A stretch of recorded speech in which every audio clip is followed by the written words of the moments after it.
Un livre attire l'attention par son titre ou son auteur, mais aussi par sa prise en main, le fait qu'il s'ouvre bien, que les pages glissent, se feuillettent et se tournent avec une sorte de sensualité, le livre-objet, l'objet-livre. Je ne sais pas si vous avez remarqué, mais les folios de Gallimard ont fait un très très gros effort comme ça, et ça méritait d'être signalé. Et puis, plus l'ouvrage est épais, plus il est agréable au toucher. Et cette sensation-là, c'est cette sensation-là qui m'a attiré en prenant un exemplaire du Vestiaire américain de Jean Desportes paru aux éditions du Rocher, quoi. Le Rocher se mettrait enfin à une fabrication si agréable au toucher. Je l'ai ouvert, je l'ai lu, j'ai lu les premières phrases. Nous nous sommes donné rendez-vous à l'opéra parce que c'était bien servi, parce que c'est facile. Et me voilà embarqué dans la vie de Paul Delorme, votre héros, Jean Desportes. Bonjour. Bonjour Christophe. 1000 détails montent dans votre roman comme des bulles de champagne, que votre roman pétille, et je me suis dit, c'est du vécu. C'est un roman autobiographique, on va en parler tout de suite après la chronique de Cécilia Duterre. Je me suis posé la même question, bonjour. Bonjour Cécilia. À peine sorti d'une des 3 meilleures grandes écoles de commerce de France, Paul Delorme est recruté comme auditeur dans le cabinet américain McGinley, dont l'antenne parisienne siège à la Défense. Jusqu'ici, il a suivi le parcours classique et exigeant d'un fils de très bonne famille dont les parents espèrent qu'il soit à la hauteur du standing dans lequel ils lui ont donné de grandir et d'évoluer, école privée, prépa UP, rallye, j'en passe et des meilleurs. Autant dire qu'il soit une vitrine à la gloire de l'éducation et des valeurs de la riche bourgeoisie à laquelle ils appartiennent. La tête bien faite, un brin cynique envers son milieu dont il pointe les codes désuets avec une alacrité réjouissante, Paul n'est toutefois ni un déserteur ni un réformateur. Malgré la vision désabusée qu'il pose sur le monde économique et l'ultralibéralisme qui y règne, conscient d'appartenir au camp des nantis, il excelle dans son travail d'auditeur, montrant, comme il se doit, le zèle particulier qu'on attend des jeunes collaborateurs auxquels on promet en retour un avenir doré tout tracé, devenir manager, puis associé du cabinet avec le salaire et le train de vie évidemment qui vont à la clé. Et lorsqu'il est missionné pour contrôler les comptes d'un gros client, la société Astrion, multinationale ayant une succursale à Riyad, et qu'il découvre d'importantes irrégularités, en bon élève, il les fait remonter à sa hiérarchie, pensant répondre en tout point à ce qui lui est demandé et prendre ainsi du galon. Hélas, à défaut de promotion, c'est à une mise au placard en règle que son professionnalisme le conduit. Car au royaume de l'argent roi, les contrôleurs des finances s'emploient souvent à fermer les yeux sur les tours de passe-passe, pas toujours très réglementaires de leurs clients, pour ne pas perdre la manne qu'ils représentent. S'ensuit une descente aux enfers pour le jeune homme qui n'a visiblement pas compris ces règles du jeu, mais le roman, qui prend alors des allures de thriller économique, finira en queue de poisson, si j'ose dire, car le héros, qui avait d'abord pris la tangente, se verra rattrapé par l'implacable attrait de l'argent. Écrit d'une plume abrasive, empreint d'une lucidité ironique et jubilatoire, ce roman décortique avec finesse, pour mieux les critiquer, les ressorts de la reproduction des élites et les recettes permettant à la classe dominante de maintenir imperturbablement ses positions et ses privilèges. Jean Desportes, je reviens sur la question, c'est un roman autobiographique. Certainement pour une part. Il y a beaucoup de vécu. Il y a du vécu, il y a de l'observation. Oui. C'est-à-dire qu'effectivement, moi j'ai suivi à peu près ce parcours, mais pas complètement, toujours en faisant un petit pas de côté. Et surtout, j'ai compris assez tôt, pour des raisons personnelles, qu'il ne me correspondait pas, qu'il manquait sincèrement de liberté. Et en même temps, j'ai été finalement soumis à sa séduction, à ses promesses de confort, de stabilité, de respectabilité. Et ça, ce sont des capteurs puissants qui souvent peut-être empêchent d'aller au bout de ses aspirations personnelles, empêchent d'aller au bout de soi. Et finalement, alors que franchement je prenais ce chemin-là, au dernier moment, je me suis dit non. Voilà, la vie peut être un petit peu différente que celle qu'on a imaginée pour soi, peut-être de façon un petit peu paresseuse. Enfin, ça se reproduit quand même beaucoup, parce que ça fait quand même des générations que ça tient comme ça. Oui, que les autres ont imaginé pour vous aussi. Que les autres ont imaginé, oui, pour nous, et je dirais de façon parfois un petit peu paresseuse, puisque finalement, ont-ils eu le temps de réfléchir aux recettes qu'ils reproduisaient? Est-ce que c'est pas simplement la suite logique de finalement engendrer, avoir des enfants, et finalement une fois qu'ils sont là, bon, il faut leur trouver quelque chose à faire. Est-ce qu'on a vraiment le temps, dans des carrières très occupées qui sont celles des parents qui travaillent à 100 à l'heure, est-ce qu'on a vraiment le temps de se poser la question de ce qui va être bien pour ces enfants, de réfléchir par rapport à leurs propres aspirations, ou est-il plus commode de reproduire des recettes qui finalement fonctionnent, puisqu'effectivement, à la fin, on a tous des bons jobs et finalement, voilà, une situation confortable. Donc on est tiré d'affaire. Alors, parmi ces recettes, il y a les rallyes qui rassemblent les jeunes garçons et les jeunes filles le samedi soir. Je vous cite, on démarrait par de chastes sorties de groupes au théâtre ou dans les grandes expositions de la capitale. Les garçons en blazer et les filles en robe courte. On goûtait les premiers émois à se frôler devant un tableau ou à être assis l'un à côté de l'autre, de sentir sa chaleur, et cela suffisait. On se faisait la cour gentiment, un rire déclenché, c'était déjà beaucoup, une bouffée de plaisir. Puis venaient les cours de bridge, les salles à manger et les salons se couvraient de tables de velours vert. Entre deux instructions du professeur, on gloussait derrière ses cartes en se trompant dans les annonces, on se blaguait gentiment. Certains, très à l'aise, menaient la partie en distribuant les bons et les mauvais points. Les jambes se frôlaient sous la table. Il y avait du champagne et des petits fours, les visages s'échauffaient. Les lumières au pendeloque de cristal encourageaient l'excitation de leur éclat. Et l'année suivante, c'était les cours de danse, etc., etc. Et puis les grandes soirées de rallye extrêmement coûteuses et qui coûtent plus cher qu'un mariage souvent. Bien plus cher. Et dans lesquelles, naturellement, vous êtes allé un peu comme Proust qui observait tout ça. Oui, c'est vrai que, c'est rigolo parce que ce sont des choses qui vont de soi. D'un coup, on est inscrit dans un rallye. Pourquoi? On sait pas très bien, mais parce que la maman et ses copines ont décidé que c'était bien. On nous adresse quand on est un garçon des cavalières. Bon, et puis on arrive là-dedans. Et c'est vrai que moi, j'ai pas très bien compris. Et c'est bien plus tard que j'ai compris que en fait, se passait finalement le rapprochement millimétré des corps, c'est-à-dire la découverte de l'autre, souvent l'autre sexe, et un rapprochement, voilà, pas à pas, finalement, pour que les choses se passent bien et sans coucou un peu prématuré, etc. Donc, à nouveau, une sorte d'autre pan de l'éducation hyper millimétré qui doit conduire à la fin, souvent, à la rencontre de partenaires éventuels du même milieu pour que finalement, voilà, tout soit bien gardé, la réputation familiale, l'avenir des enfants, etc., etc. Et il se rebelle très peu, en fait, votre héros. Quelque part, il est très désabusé, très en recul, très en retrait. Très mur. Hein. Il est très mûr, il relativise quand même. Il n'a que 26 ans. Oui, tout à fait. Mais il y a des gens précoces. Oui. ça arrive. Vous avez raison. C'est une question que je me suis posée. Simplement, cette lucidité peut-être un peu précoce arrive à cause de sa mise au placard.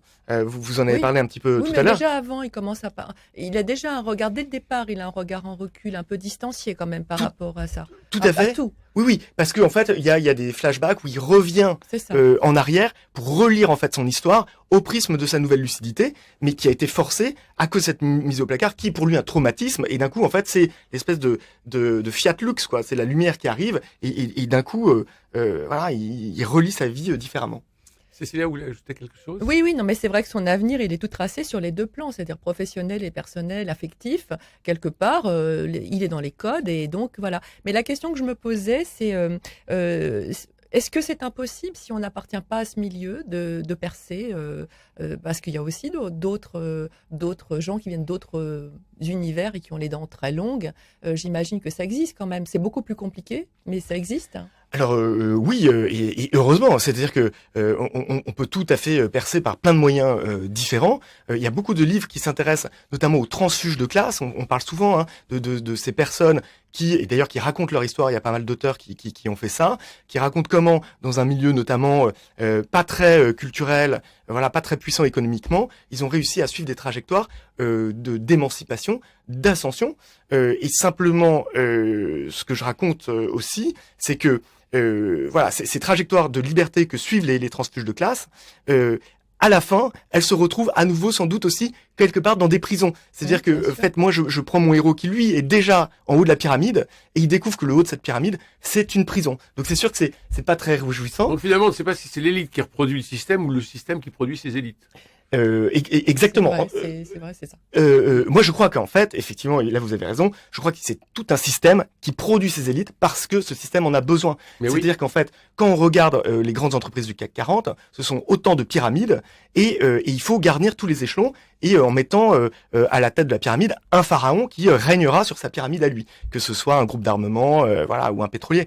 Et donc, le système a besoin de générer cette classe un peu de soldats, voilà. Oui, alors vous le dites très bien, on a l'impression d'une prévarication généralisée. Je vous cite, chaque entreprise choisit la forme qui lui permettra de capter sa part de richesse, la forme de son râteau. Alors quand j'en entends certains se gargariser de l'art du métier, je me dis qu'ils sont soit des imbéciles, soit des charlatans. Les trop droits, c'est-à-dire les cons, ne vont jamais bien loin. Oui, oui, et en même temps, oui, c'est sûr que, bien sûr, parce qu'en fait, le trop droit, il va avoir le doigt sur la couture, toutes les petites irrégularités vont le choquer, voilà, alors que, en fait, il doit comprendre que il faut avoir une vision un peu plus globale du business et des affaires, et donc pas s'arrêter à quelques points de détail pour voir à chaque fois la vision d'ensemble et comment est-ce qu'on génère de la profitabilité. Donc c'est sûr qu'effectivement, les sains vont avoir un problème de progression. Et les trop lucides aussi, c'est-à-dire que finalement mon héros qui lui d'un coup découvre qu'il est un peu dans une impasse et voilà et d'un coup la vérité se fait sur l'entreprise et bien il va devenir critique et à partir du moment où on est critique dans ce genre d'organisation très pyramidale, je crois qu'on ne peut plus progresser. Donc c'est sûr qu'il y a une sorte d'équilibre, donc il ne faut pas être trop droit et en même temps il faut être assez pas servile, mais en tout cas croire dans la mission de l'entreprise, sinon on n'y arrive pas. Il y a une servitude volontaire, parce que son N+1, Eric, est absolument terrible, l'empêche de partir en vacances, l'empêche finalement d'avoir un projet personnel. Ça doit être un projet fusionnel avec l'entreprise. Et lui, il est un peu dans cette servitude volontaire, oui. C'est-à-dire qu'il l'accepte. Oui, et moi, ce qui me terrifie, c'est quand on regarde toute la nouvelle communication autour des startups. Finalement, dans les groupes du CAC 40, on est un peu plus patrimonial, un peu plus tranquille, mais les startups qui créent toujours énormément de rites d'adhésion, un peu comme dans les écoles de commerce. Donc, on va porter les mêmes t-shirts, on va avoir les mêmes mugs avec les mêmes logos, on va partir en séminaire ou voilà, pour incentive. En incentive, voilà, avec tous ces concepts un peu anglo-saxons. Et c'est pour ça que le livre s'appelle Le vestiaire américain aussi, hein, parce qu'il y a toute une dimension. On a tous les t-shirts de Ralph Lauren dans votre placard. Exactement. Mais ce que je veux dire, c'est qu'effectivement, voilà, on est tous pris dans des phénomènes de groupe et donc ça atténue le recul, quoi. Alors c'est la question professionnelle, il y a la question personnelle. Dans ses amours, Paul Delorme, qui est amoureux, ou disons en lien avec Charlotte, vous dites, c'est fou comme l'amour courtois a imprégné durablement les psychés depuis le Moyen-Âge. Formatage, là encore, parce que il ne vit rien, il ne vit que par procuration ou il ne vit que d'espoir. C'est-à-dire qu'il ne vit pas le présent, le pauvre. Le pauvre, non, parce que et vous avez raison, parce que en fait, d'abord son cabinet l'envoie toujours à droite à gauche pour des missions. Donc voilà. Il n'a pas le temps. Il n'a pas le temps. Non, et surtout Charlotte est malade. Et c'est marrant parce que moi je voyais ça c'est presque très symbolique. Elle est malade. C'est comme si elle était l'enfant malade qui révèle le symptôme, quoi, la maladie intrinsèque de. Il y a un côté pitié dangereuse aussi. Oui, je sais pas si elle est si dangereuse. Elle est surtout. Non, mais la pitié est dangereuse. Oui, mais elle est passive. Oui. Elle est tout en. Elle est très en demi-teinte, elle, par rapport à ce rythme effréné. Elle est malade, donc elle est là et en même temps, bon, très effacée. Alors, effacée, mais présente. Alors, c'est difficile de savoir exactement ce qu'on a voulu faire dans un livre. Mais en tout cas, je trouvais intéressant que ce personnage auquel Paul est promis elle-même soit dans une sorte d'impasse, soit stoppée dans son développement. Oui. C'est-à-dire que Paul, à 360, autour de lui, tout est un peu bloqué. Sa carrière, son histoire amoureuse, pour montrer que finalement ce chemin qui devait être tout tracé et flamboyant, c'est plutôt une voie de garage. Et donc lui, il est bloqué. Et alors, soit il reste dans ce blocage et il essaye de s'en contenter, voilà, soit il va essayer d'avoir justement une sorte d'élan vital pour essayer de reprendre de l'air et transformer ce blocage. Elle est la fiancée et c'est foutu. Comment? Elle est la fiancée et Oui. c'est foutu. Oui. C'est-à-dire qu'à partir de ce moment-là, on n'est plus que dans une image Oui. et on n'est plus dans une réalité en mouvement. Tout à fait, on est dans un archétype qui est Alors, non mais oui. voilà, de la promise. Et bon voilà, j'ai cette promise. Alors il l'a pas rencontrée au rallye, mais il l'a rencontrée à l'école de commerce. Et puis elle est très brillante. Et elle est très brillante. Non mais elle est très intéressante. Ouais. Mais elle est stoppée. Elle est stoppée. Et je trouvais ça aussi intéressant de créer une fragilité et de voir comment est-ce que ce monde économique effréné empêche de considérer ses proches, finalement, de considérer la fragilité, c'est-à-dire d'avoir un peu d'empathie humaine. Et donc, lui, il n'a pas le temps de s'occuper, visiblement, de sa copine, qu'il aime beaucoup, hein, il l'explique, mais simplement, voilà, il n'a pas le temps. Et les parents l'aiment beaucoup, lui. C'est typiquement un garçon Le bien sous gendre tout rapport, idéal. le gendre idéal, et la mère qui travaille énormément, lui file même les clés de l'appartement. Pour qu'il aille s'occuper pour de qu'il aille s'occuper de la petite. de la petite. Il a la clé, mais il a finalement pas le temps souvent d'ouvrir la porte. Et effectivement, lui, il est déjà validé Oui. par la belle famille parce que en fait, c'est une étape de régler. Ok, c'est bon. Voilà, notre fille va être mariée, tac. Donc, on se projette déjà sur les petits enfants, etc. Le mariage, on va au mariage de Marie-Astrid et de Rodolphe. La famille de Rodolphe avait eu l'idée de tirer de son couvent un cousin germain, austère prêtre dominicain, qui déroula pendant 40 minutes un sermon en 3 parties sur l'amour des époux comme vivante manifestation de l'amour qui unissait Dieu à son Église, truffé de références aux écrits des pères, aux encycliques et à quelques notions de droit canon. Le tout dit avec une voix sépulcrale et grêle qui avait découragé l'assemblée au bout de 5 minutes, à part 2 ou 3 brebis tremblantes, les vieilles tantes habituelles qui suivaient un cycle de théologie à l'Institut catholique de Paris. C'est plus vrai que nature. On y est, là, on y est. Pour avoir été évidemment invité dans pas mal de mariages, j'ai pu tomber sur ce genre de scène un peu incroyable, mais effectivement, c'est finalement très chic d'avoir voilà L'oncle dominicain. L'oncle dominicain, et donc on le sort effectivement de son monastère, voilà. Mais sans qu'on comprenne, voilà, sans qu'il ait des choses vraiment très claires à dire sur le mariage, sur l'union de deux personnes, sur le chemin de vie qu'elles vont devoir parcourir ensemble, etc. Donc parfois aussi des valeurs chrétiennes qui sont un petit peu instrumentalisées pour voilà, épater la galerie, mais finalement qu'est-ce qu'elles veulent dire, comment est-ce qu'elles sont vécues, comment est-ce qu'elles s'incarnent encore, je sais pas. Et ça me fait aussi penser, et puis je sais qu'on est sur une antenne qui est réceptive à ça, mais c'est-à-dire que effectivement, on peut avoir été éduqué avec voilà une culture religieuse, etc.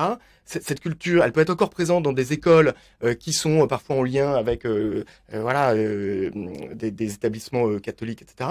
Et ensuite dans l'entreprise, bizarrement, ces valeurs disparaissent totalement. Donc, oui, il y a un grand écart énorme. Oui, en fait, d'un coup, où est par exemple, dans les entreprises, là, c'est les lois de l'argent qui s'appliquent, les lois techniques de la rentabilité. La technicité, souvent, ça déshumanise. Et où est donc l'humain, où est l'homme, où est le message du Christ à ce Avec une concurrence frénétique aussi, vous en parlez très bien, entre salariés. C'est-à-dire que pour grimper, non seulement il faut faire partie du système et accepter ces irrégularités, ces codes particuliers, ces règles du jeu, et en même temps, il y a entre salariés, il n'y a pas d'amitié, hein, il y a vraiment une concurrence qu'une concurrence, quoi. Voilà, pour à chaque fois monter d'un échelon. Voilà, et en haut de l'échelon, c'est pas Dieu, c'est un pharaon. Et à donc, chaque fois, voilà.